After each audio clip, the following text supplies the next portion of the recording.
This is the day the Lord has made. Ene da rade aye mama yenye no aresie. Awusia mama kwaba emfamra Bonesman TV. Me the Bonesman. Na the first time I mistress your social media handles Bonesman TV no. Wait me a follow yen Instagram, YouTube, Facebook, any TikTok baby na Bonesman TV. Na okoha behu and the pie nche bia na the interview bi brɛ ɛfa me mama Teresa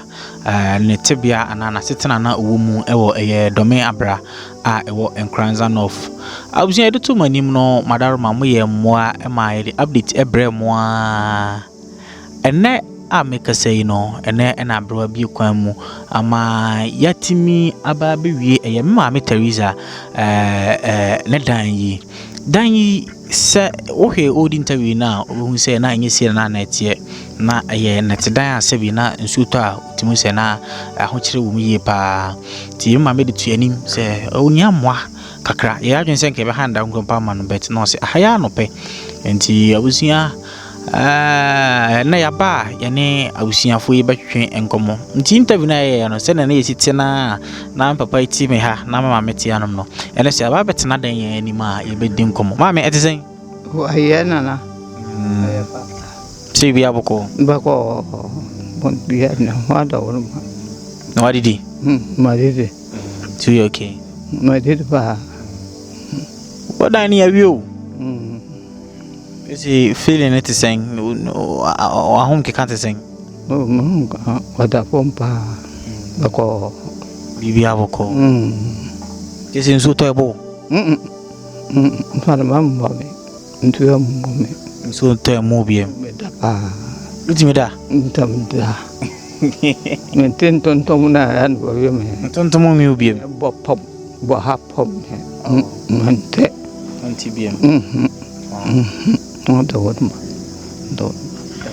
abusia jai susu hanom I think say interview no hwe bi a utimu say jawi na ye ne din komo yie pa o che nam ne so ono ne baso na e ma ye behu me ma situation aja nsusu aja o na ten ayo Miriam bibia boko o ya mi adum bibia boko pa abra bi kwan mu na de ya timi agye bibia e na so beka yo de meka nyina ne se de nyame aye de ebro adwene ntiase so sase bra ye maame tibia na obia nim obia afa adwene nso ye fa na enkosi hwe kopense onyame ebie kwan a nyame ya adom ambopie kurudue mu no kwasem ni aye kurumi obia nwanwa bitimi ebodin se oba behwe a do hunu na se ampa eniyama akonkan agese de bia abasobode se yedi mamu ani de niyama kan se de moaye no onyame onhyira mu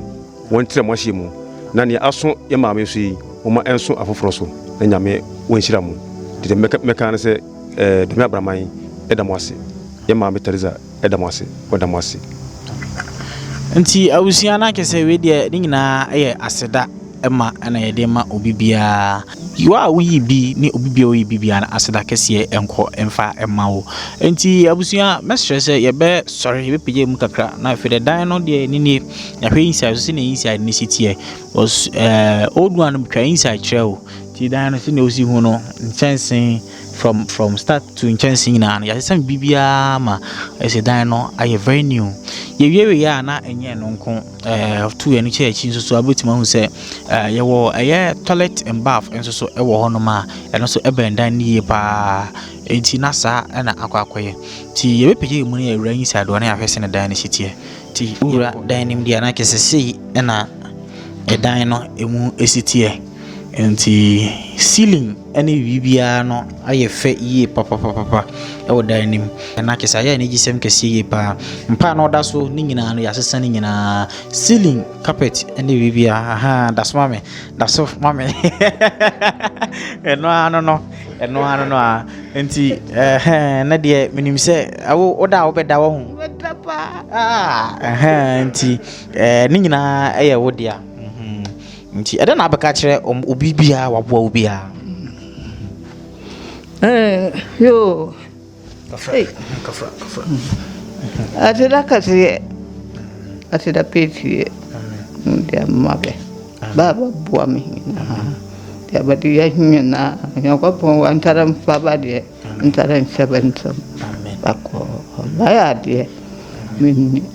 Nyame ya no bada wase. Banyina. Amen. Ida seta ma. Amen. Tida katsia. Amen. No menino makapipi. Ti abusia ya di jumadi ni na besia hanom nti me ma me Teresa ne dan ya di beto manim se ehia mo akakra na mo de aboa no enne na nyame ya dom ama yatimi awie edan no ndi se nsu to ebebu no ana se entontom ne sare ade nyina no sesi die nyame ayadom ama sese ni nyina no etfo atwa ti Yakopon enhya obi biara se wi bi na wo de boa yen wo kakra wi ye no ankokwa ama enne maame oda beda na minya yanka no beda nso nkwanwa ko pepawa enso mekwanwa enti ose mesanso ko back nipa no dɔɔso yefiri a ose yakɔ hefoforo nso enti Yakopon show bibia no ko bibia ho enkanka ene eye me papa ya ene ne ba Enoch omuso mu hu me maame no omampo muti omama ya sote na nso ye baaye no okakra wiye na omu a wunyaye no atimi aboa tiero bibia se dwumade ni nyina esi ahanom menim se emrepam no ebesan so hia Yakopon ka ho bye bye.